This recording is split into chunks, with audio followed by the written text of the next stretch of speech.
Cinema సంగీత ప్రపంచంలో ఆశా కిరణం అస్తమయం. శ్రోతలను మంత్రముగ్ధులను చేసే స్వరం, ఏ భాషలోనైనా అలవోకగా పాడే నైపుణ్యం. మెలోడీ క్వీన్గా, గానకోకిలగా సినీ పరిశ్రమలో తనదైన ముద్ర వేశారు ఆశా భోంస్లే. తండ్రి నుంచి వారసత్వంగా వచ్చిన సంగీతాన్ని పుణికిపుచ్చుకొని ఎన్నో పాటలకు ప్రాణం పోశారు. 10 ఏళ్ల వయసులోనే పాటలు పాడడం ప్రారంభించిన ఆమె తన సుదీర్ఘ కెరీర్లో సుమారు 12,000కు పైగా పాటలు పాడారు. ఆమె ప్రతిభకు గుర్తింపుగా ఎన్నో ప్రతిష్టాత్మక అవార్డులు లభించాయి.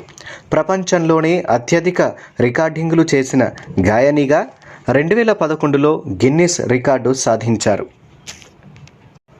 ఏ కష్టానికి కుంగిపోని ఆశ. తీరాన్ని అలలు ఢీకొట్టినట్లు ఆమె జీవితాన్ని కష్టాలు చిన్నతనం నుండే వెన్నంటాయి. ధమ్మరో ధమ్ అంటూ పాడి సంగీత అభిమానులను ఓలలాడించారు. 14 భాషల్లో వేలాది పాటలు పాడారు. మహారాష్ట్రలోని సాంగ్లీలో కళాకారుల కుటుంబంలో 1933 సెప్టెంబర్ 8న జన్మించారు. కుటుంబాన్ని ఆదుకునేందుకు అక్క లతా మంగేష్కర్తో పాటలు పాడారు. ఆశా సినీ ప్రస్థానం 1943లో మరాఠీ చిత్రం మజాబ్తో ప్రారంభమైంది. అందులో చలా చలా నౌ చలా అనే పాటను పాడారు.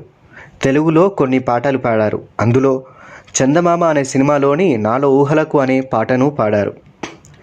సంగీతమే నా ఊపిరి, అదే ఆలోచనతో నా జీవితాన్ని గడుపుతున్నాను అని చెప్పిన ఆశాజీ 2023లో తన 90వ పుట్టినరోజు సందర్భంగా దుబాయ్లో ఉత్సాహంగా పాటలు పాడుతూ ఆశాజీ 90 పేరుతో 3 గంటల సేపు ప్రదర్శన ఇచ్చారు.